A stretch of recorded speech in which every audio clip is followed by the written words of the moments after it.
और ये बिल्कुल निकम्मी सरकार है। ये पैसा बाहर जा रहा है और प्रधानमंत्री जी का प्रचार हो रहा है। और यहाँ गैस का सिलेंडर 1200 रुपए मिल रहा है, पेट्रोल 100 रुपए मिल रहा है। यहाँ से आम आदमी की कोई परवाह नहीं है, आम आदमी की परवाह नहीं है इसको।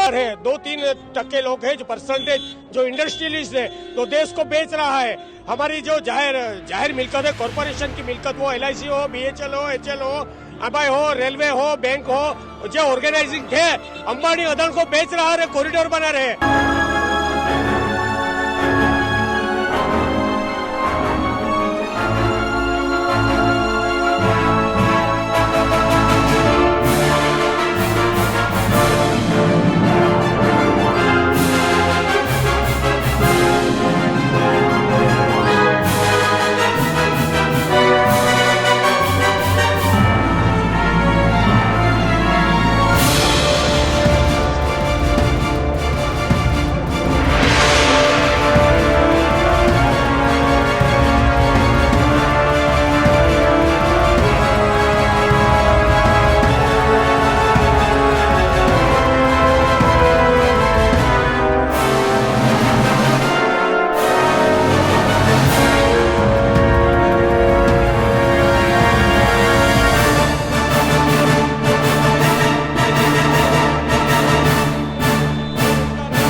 तोड़ मरोड़ के रख के नया कायदा बना के गुमराह करके ये लूट रहा है। इसीलिए न्याय की जरूरत है, लोगों को समझदारी देने के लिए। इसीलिए हमारा राहुल जी मणिपुर से या गुजरात का ये आज 6600 किलोमीटर से वो आके उसने हमको ये जवाबदारी दी है और बात की है।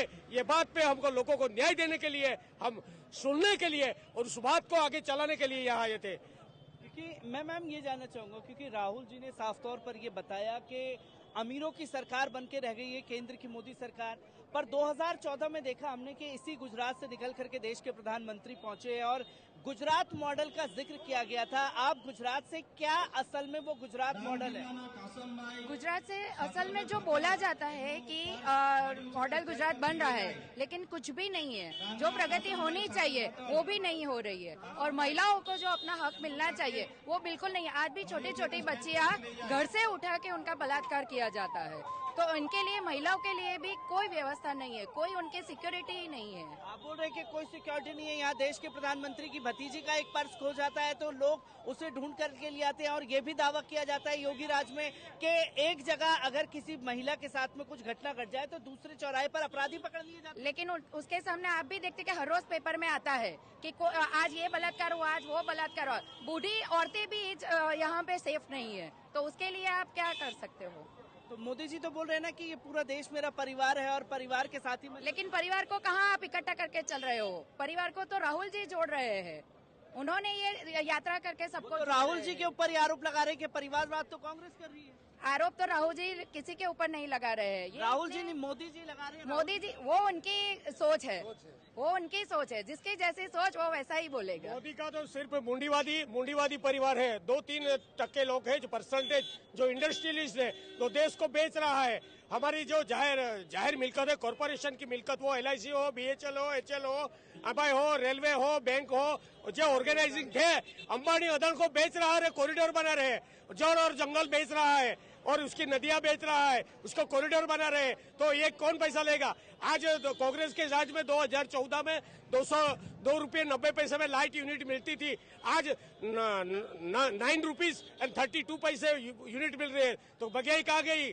GST क्या है? आधी GST आधा पैसा, और हमारा पैसा हमको बताते हैं ये विकास हो गया। ये जोड़ नहीं रहे, ये तोड़ रहे हैं, गुमराह कर रहे हैं। ये बात प्रेम की लड़ाई। सर आपसे भी जानना चाहूंगा, क्योंकि दिखावे का विकास है ये। विकास से मैं आपसे जानना चाहूंगा क्योंकि चुनावी बॉन्ड को लेकर के बहुत हल्ला हुआ, जहां कांग्रेस के तमाम अकाउंट जो हैं वो सीज कर दिए गए। जब मोदी सरकार से जवाब मांगा गया तो SBI ने मना कर दिया कि हम जवाब नहीं देना चाहते इसको। तो कैसे देख रहे हैं? ये इनका प्रोपोगंडा है, वो इनका प्रोपोगंडा है। हिटलर शाही कर रहे हैं अपने आप के, ऐसा समझते हैं कि हमारे सिवा कोई है ही नहीं देश में। लेकिन दूध का पानी का पानी, जब सुप्रीम कोर्ट ने यही बोल ही दिया है उनको, सुप्रीम कोर्ट ने बोल ही दिया है कि SBI को कि आपको अगर कोई भी कंपनी या किसी का भी डेटा चाहिए तो एक क्लिक करने से सब मिल सकता है, तो इनका क्यों नहीं मिल सकता है? एसबीआई के पे प्रेशर डाल के जानबूझ के इलेक्शन के बाद का ये बता रहे हैं कि इलेक्शन के बाद का डेटा देंगे तो क्या पब्लिक में कुछ अभी होगा, हल्ला नहीं होगा। अगर अभी एसबीआई ने आंकड़ा बाहर निकाल दिया तो पब्लिक में हल्ला होगा और बीजेपी को भारी नुकसान हो सकता है। इसलिए उनका ये सब स्टंट है। एसबीआई को ले लो या किसी भी देश को आप दबाने की कोशिश कर रहे हैं, हिटलर शाही कर रहे हैं ये लोग। क्योंकि अगर देखा जाए कि सुप्रीम कोर्ट जो है वो सर्वोसर्वा होता है, देश के न्यायाधीश पर सबकी नजर होती है। जब देश के न्यायाधीश कोई फैसला हुकूमत के खिलाफ दे देते हैं तो उन्हें साथ में कर देते हैं। अरे प्योर न्यायाधीश और जितने भी न्यायाधीश है उन सबको किसी न किसी, अभी आप देख रहे हो गुजरात में जो हाल वो लोग कर रहे हैं कि गुजरात में कांग्रेस को तोड़ रहे हैं, सबको किसी न किसी प्रेशर में या कोई में किसी भी कौभांड में डाल के उनको अपने सब खींच रहे। वैसे भी जज को, सुप्रीम कोर्ट और हाई कोर्ट, किसी भी जज को ये लोग ऐसा प्रेशर डाल रहे हैं कि भाई उनके खिलाफ कोई जजमेंट आना नहीं चाहिए। इसीलिए तो अब आपने देखा कल वो चौधरी अधिकारी ने भी इस्तीफा दे दिया। ये बहुत बड़ा मुद्दा है कि इलेक्शन सर पे है और ये मुद्दे तो गवर्नमेंट बाहर आने नहीं देना चाह रही ना, वो तो सिर्फ हिंदू मुसलमान। वही बोल रहा हूँ कि मोदी जी अपना हिटलर शाही चला रहे हैं। मोदी जी हिटलर शाही चला रहे हैं। हाँ, ये बाकायदा आप देख ही रहे हो क्या हो रहा है। 2-4 आदमी के हाथ में सत्ता का सूत्र है और पूरी 120 करोड़ 25 करोड़ जनता पिस रही है। इसमें महंगाई का ना उपाय है उनके पास, न रोजगारी का उपाय है, न शिक्षा साक्षरता का उपाय है, न शिक्षकों का उपाय है, न उनको जूनी पेंशन योजना लागू करनी है, न उनको रोजगार देना है, न उनको खाद्य सुरक्षा की पड़ी है। उनको केवल पड़ी है तो अपने 22-25 उद्योगपति दोस्तों की पड़ी हुई है। और ये बिल्कुल निकम्मी सरकार है। ये निकम्मी सरकार है, पर ये सरकार तो दावा कर रही है विदेशों में डंका बज रहा है। अरे कहाँ विदेशों में डंका बज रहा है? यहाँ से पैसा जा रहा है। 50 लाख करोड़ जब आए थे तब 50 लाख ये गोदी मीडिया का कमाल है। और 50 लाख करोड़ का कर्ज जो भारत देश के ऊपर 2014 के अंदर था उसको 205 करोड़ लाख के ऊपर पहुंचा दिया है। ये इसका कमाल है। ये पैसा बाहर जा रहा है और प्रधानमंत्री जी का प्रचार हो रहा है। और यहाँ गैस का सिलेंडर 1200 रुपए मिल रहा है, पेट्रोल 100 रुपए मिल रहा है। यहाँ से आम आदमी की कोई परवाह नहीं है। आम आदमी की परवाह नहीं है इसको। वो सरकार तो कितना सरकार तो साफ तौर पर कह रही है ना, लोगों को महंगाई के वादा हमने किया नहीं, हमने कोई चीज रोजगार के लिए बोला नहीं, हमने ये बोला नहीं कि हम एम्स देंगे, हमने तो राम मंदिर। देखिए मेरी बात समझे, 2014 में मैनिफेस्टो जो आया था भाजपा का उसको उसने फलीभूत नहीं किया। 2019 में जो मैनिफेस्टो आया, ये मैनिफेस्टो के ऊपर काम करने वाली सरकार नहीं है।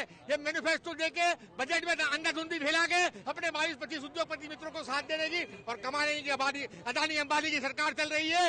ये लोकतंत्र नहीं है, लोकतंत्र नहीं है। ये गुजरात मॉडल की सरकार नहीं है, ये लोकतंत्र नहीं है।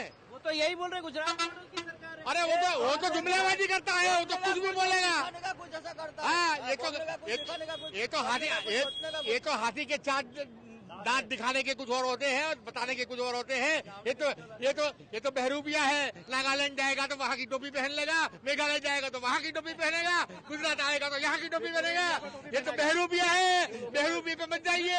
नाराजगी क्यों है? जाएगा तो मुसलमान की टोपी पहन लेगा।